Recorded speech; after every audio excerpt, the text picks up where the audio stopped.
આમાં એવું છે કે 17 તારીખે ગુનો જાહેર થયો છે। 16 તારીખે રાત્રે 11:30 વાગે એક મહિલા પીએસઆઈ છે જે કાર્યાલયમાં ફરજ બજાવે છે, પોતાના ઘરે ગાડી લઈને આવતા હતા।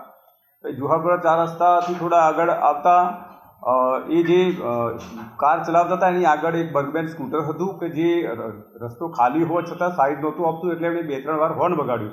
એટલે જે બર્ગમેન ચાલક હતો એ પોતાનું ત્યાં ઊભું કરી દીધું અને ઉતરીને એમની સાથે મગજમારી કરી।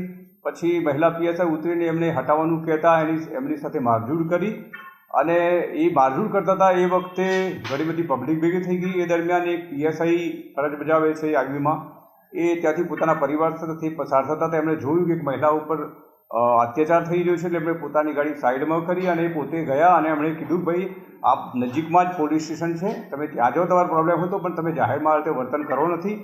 એટલે એમની સાથે પણ આ લોકો મગજમારી કરવા લાગ્યા। એમણે ઓળખાણ આપી કે હું પીએસઆઈ છું, છતાં પણ આ લોકો પીએસઆઈ એમ કરીને એમની પીછો કર્યો, પાછળ પડ્યા અને છેવટે પીએસઆઈ ત્યાંથી ખસીને વિજલપુર પોલીસ સ્ટેશન ગયેલા।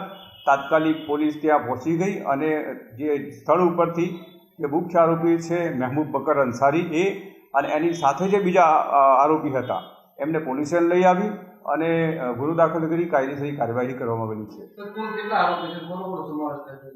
એમાં શરૂઆત જ્યારે બબાલ થઈ ત્યારે આરોપી જે મહેબૂબ બકર છે અને એની વાઈફ હતા, ત્યાર પછી એમણે ફોન કરીને બોલાવી લેતા બીજા એના જે મિત્રો હતા એ આવેલા, એ પૈકી 2 આરોપી છે બદી ઉર રહેમાન અને તનવીર આલમ, એની ધરપકડ કરવામાં આવેલ છે। બાકી તપાસ ચાલુ છે।